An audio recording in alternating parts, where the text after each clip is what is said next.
Welcome back to Power on the Hour.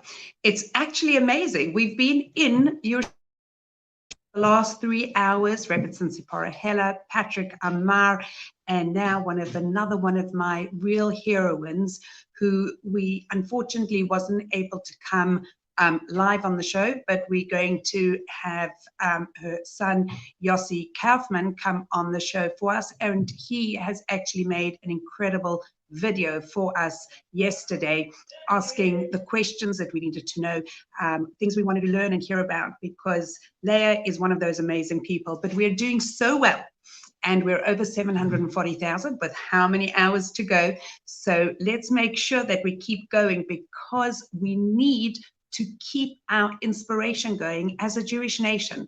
And when we have people like this, people like Leah Kaufman, who have actually written the most magnificent book, who comes to meet and speak to our amazing women programs, mother and daughter bat mitzvah programs, and the father and sons programs, it is just inspirational. So let's see if we can get Yossi to come and join us online. Hi, Yossi, how are you? Welcome. Thank you so much. Good to be here. It's great to have you. I want to tell you, I don't know if you remember, Yossi actually runs Yad Eliezer in Yerushalayim. And on my first trip to Poland, one of the other seed programs that we run, there was an incredible video being played that J Roots had made. And this amazing woman, amazing person, Leah Kaufman, was there. And I said, I have to get her to speak to our groups. And we kept trying to get hold of her. And then we were in Yad Eliezer with one of our programs coming to pack boxes by you. And I said, hey, you Leah Kaufman's son. And that was how this whole shidduch together came, with having you, Yossi, and Leah being part of your wonderful, amazing, awesome mother, being part of it. I agree. So, it's an honor for us. So one of the things we love to do is to come and meet with Yossi and bring our mums and daughters and our ladies and our families and the sons and fathers who actually come and pack boxes. So, I think that it is time, maybe, Yossi, do you want to just maybe tell us a little bit quickly before we go into the video about what it was like even interviewing your mom now separately and asking her the questions? It was an emotional experience. As much as I've heard about her story, every time that she speaks about it, it's very emotional, it's very powerful. And as a matter of fact, this past Shabbos, I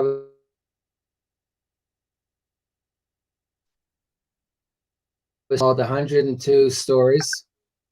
Wow. And one of the stories details the life of someone in Romania who was supposed to be on the Struma ship that was torpedoed. And that is the same ship that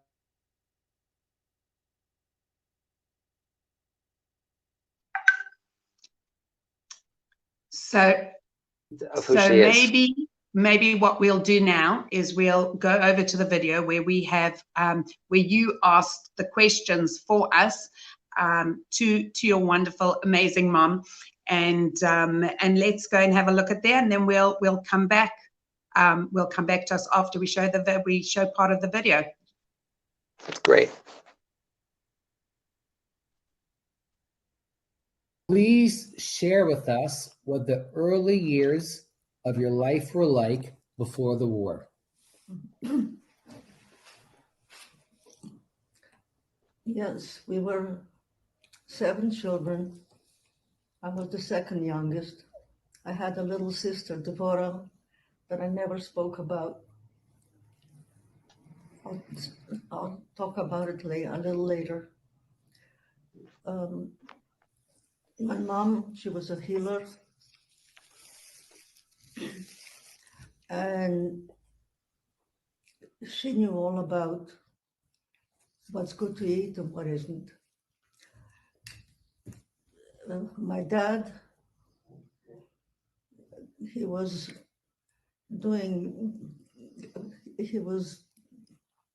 in business, he was selling and buying. I don't remember exactly what. He was out a lot, and I can't speak about him a lot because my mother was the main educator and nurse and everything that a mother has to be and could be. I was a very happy child, pampered. And Happened when the war began.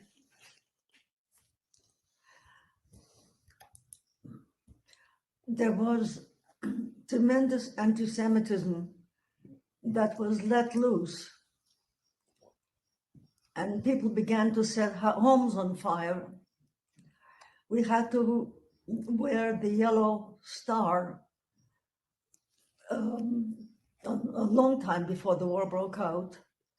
The anti-Semitism was given freedom to show its ugly side. This is what I remember, that friends turned to enemies overnight.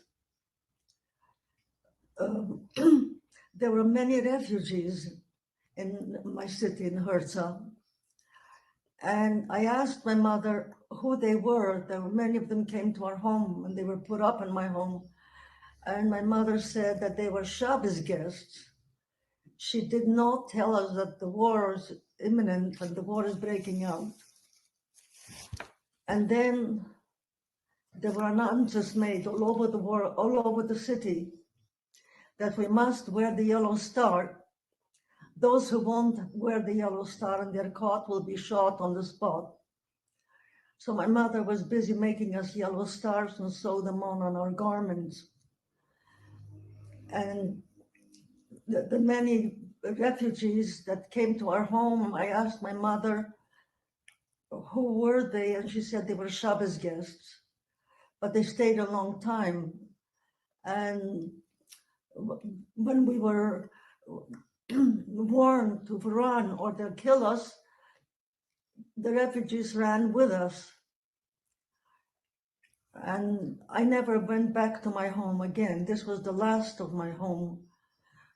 I was 9 years old. This was September, October 1941, when we fled. And I remember looking back, and the whole street that I lived in was on fire. I haven't shared these memories with anyone. I haven't spoken about it in Canada, where I lived for 50 years. No one knew who I really was. I wanted to be young, I wanted to be happy, and I didn't want to talk about this time because it made me sick. I got terrible headaches, and it didn't do me any good. So I decided to be silent. For 50 years in Montreal, I didn't speak about it. I was a teacher, an educator in Yiddish and Hebrew, and I taught Shoah to my students. And I remember a student asking me, Mora Leah, do you know anybody that went through the war? I said, how would I know? No, I don't know. I did not want to begin to tell them even a little bit about myself, although I did teach Holocaust and children in the Holocaust as much as I could. Every Holocaust survivor is a living miracle. Can you please share with us one miracle that helped you survive?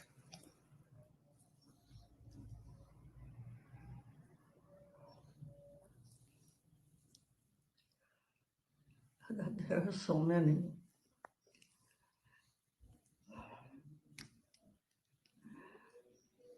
After we fled our home, we came to a place called Yedenitz. There were dead everywhere, in front of the houses and the gardens everywhere. So we went into this home, and the Romanians caught on that there were people living there, Jews living there, and they came and they banged in the doors and the windows. And we were called in. My parents told us to run and hide in the garden. So they called us in, and they opened the door, and they asked, "Where are the children?" When they didn't answer, the Romanian Nazi said, "We will kill you and your children will be orphans," as if they cared. But my parents called us in. We were lined up to be shot according to size. So I was near one end with my little sister, Devorala. I don't remember who was at the other end. They were standing with the guns in front of us, waiting for the order to shoot. When the head of the killers noticed my mother, who brought him into the world, who healed this family many times, and he yelled, "Don't shoot, put down your guns." I opened my eyes and I looked, what happened here? The head of the shooting squad recognized my mother, who brought him into the world and healed him many times.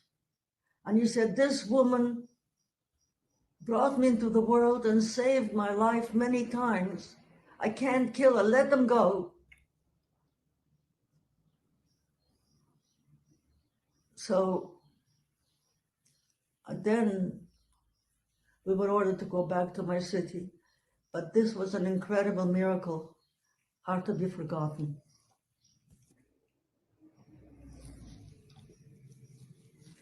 There were many shooting squads all over. However, Mishamayim, Hashem sent this shooting squad to kill us where there would be one person to save us. It was an incredible miracle because there were bodies all over the place and people were being killed and they were begging, "Don't shoot us, let us live." But they were merciless. They shot and killed the whole time. What night of the week was this? It was not a night, it was Shabbos. It was Shabbos. And they walked in, they saw the table set. Was that it? Yeah. Table set with Neberdik, with what there was. Yeah. My father even said Kiddush.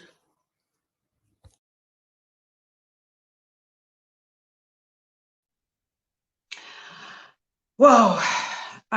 Yeah, see, Leah, it is just, it doesn't matter how many times, Yossi, I hear your mum tell this over and over, and you read it in a book, and it gets to the core. It just gets to the core. And what an amazing thing is that I just love having you and your mum, Yad Eliezer, you run a Yad Eliezer, and your mother. I just love having the ability to see this connection, just to see this connection with where we are today, that Hashem's given us this gift. But Yossi, what was it like growing up as a child of the survivor? Growing up in Montreal, my mother did not speak to us about her story. I actually only first heard her story when I was 7 years old, married, about a year, expecting her first child. She was interviewed with the Spielberg Project in Montreal, and they sent us a video, and that is when I first heard the whole story. At the same time, we realized my mother was a survivor, and Yom HaZikaron events, the Holocaust Memorial events in Montreal, we never, ever missed. And we had definitely a strong sensitivity to the importance of not just Yom HaShoah, the Holocaust Memorial Day, but at the same time, an appreciation of who our mother is. And we would see her, we were raised in a home with tremendous love for Judaism. And for Israel. And we were Shabbos table, the Yontif table, the Pesach Seder.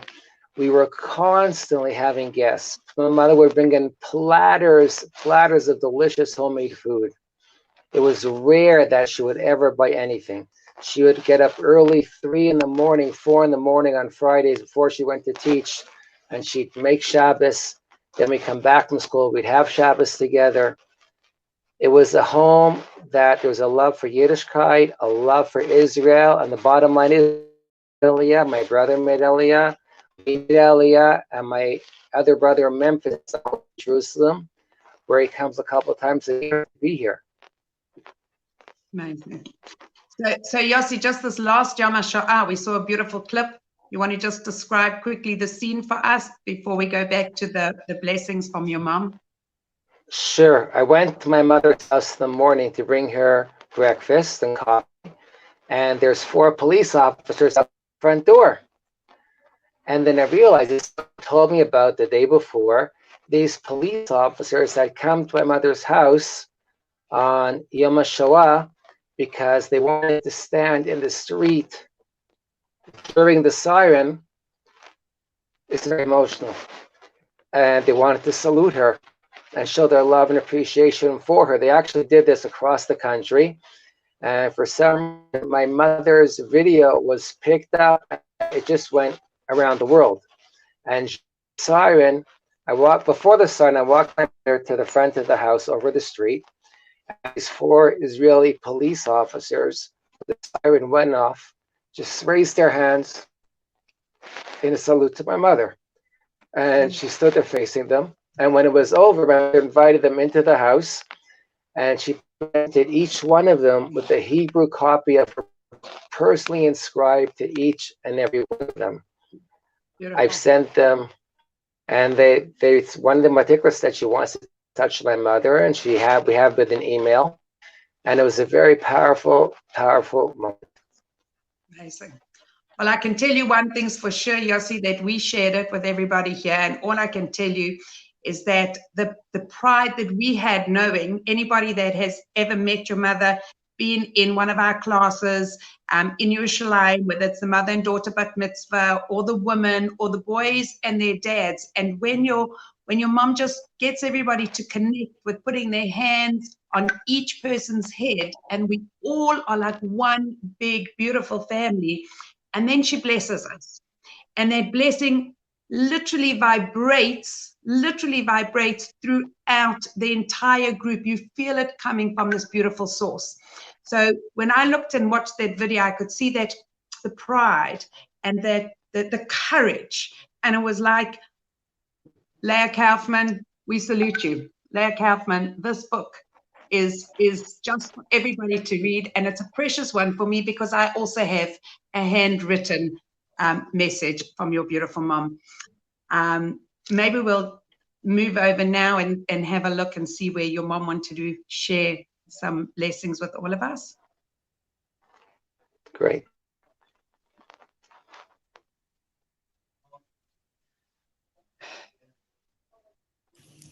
Can you please share with us your impressions of the SEED program as you spoke with so many participants, parents, and children? Yeah. I have spoken to tens of thousands of Jews all over Canada, United States, Israel, and England, where I toured for 2 weeks and spoke. I have never met more dedicated people than the people who work for SEED, especially Joanne. Everything she touches shows the word love. In order to make a better world, we must give unconditional love to our children and show them by example what it is to be a Jew. I personally wait to have the schus to speak to SEED groups in Israel because Am Israel High, and I want to make a difference. So please join us to make a difference and create the possibility to Am Israel Chai.